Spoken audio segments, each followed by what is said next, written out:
Je viens de recevoir le bouquin de Claudel Noubissi, c'est surréaliste. Vous lire un passage, accrochez-vous bien. Ça se dit très vite, j'en suis là, j'ai surligné tout ce qui ne va pas et qui est profondément choquant. Je vais sauter le passage où il cite Hitler, mais bon, j'en reviens pas de ce que j'ai lu. Accrochez-vous bien, je vais juste vous lire ce passage-là, mais ça, je ferai d'autres vidéos. Conclusion, nous en avons assez d'entendre des aberrations telles que je suis séropositif, je suis contaminé par le virus du sida.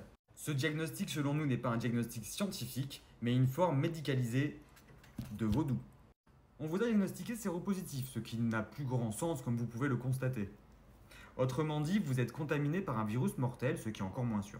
Tôt ou tard, vous allez déprimer. Cette dépression aura sur vous des répercussions au niveau psychologique et entraînera aussi une baisse de votre cellule de défense.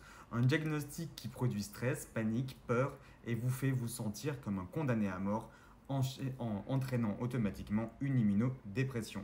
Quand le diagnostic est émis par le sorcier ou le médecin en qui vous avez placé votre confiance, cette condamnation prendra forme. Ceci est la base du vaudou.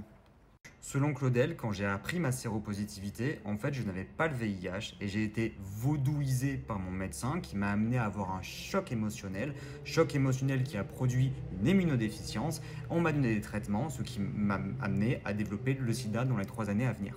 À l'annonce, on a plutôt un système immunitaire qui est plutôt affaibli, avec une charge virale qui est très élevée. C'est plutôt ça, en fait, c'est ce qui se passe habituellement. Et quand on prend les traitements, on remarque que la charge virale s'effondre et que le système immunitaire remonte. Donc après le traitement, il n'y a pas un effondrement du système, mais plutôt une manière de rétablir le système immunitaire avec une remontée du taux de CD4, qui sont les globules blancs qui sont attaqués par le virus quand il n'est pas traité.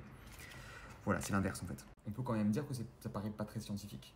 Dr Claudel Joël Noubissi est un jeune entrepreneur camerounais passionné de recherche et d'entrepreneuriat pour le développement de son pays, l'Afrique. Je sais pas quoi dire, je sais pas quoi dire, c'est surréaliste, c'est le multiverse. Ça serait très drôle si ce genre de bouquin nous mettait pas en danger de mort.